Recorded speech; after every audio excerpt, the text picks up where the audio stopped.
Տեսանյութը համացանցում հայտնվեց մայիսին, Կոտայքի մարզի պտտահողմը Հայաստանի համար աննախադեպ երևույթ էր։ Տորնադոն օդ էր բարձրացրել մեքենան ու ցած գցել բլրից, տուժել էր 3 մարդ։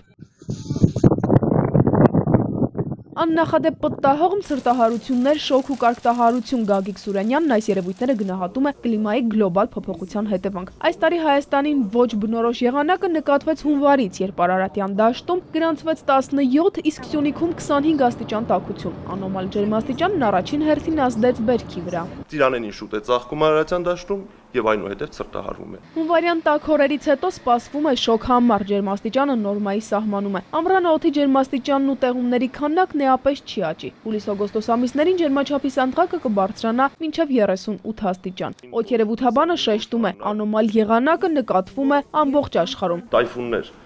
որոնք ուղեկցվում են ուժեղ փոթորիկներով եւ ջրհեղեղներով։ Դրանք են տորնադոներ, որոնց թիվը կտրուկ աճել է։ Բնապահպան Կարինե Դանիելյանն ասում է, աղետներն ավելանում եւ ուժգնանում են, քանի որ մոլորակի բնակչությունը խախտում է էկոհամակարգը։ Առ այսօր երբ է եղել, որ Յանցի գետում դա օվկիանոս չի, դա գետ է, եւ հանգարց այնպիսի փոփոխություններ է լինում, այնպիսի գալիս է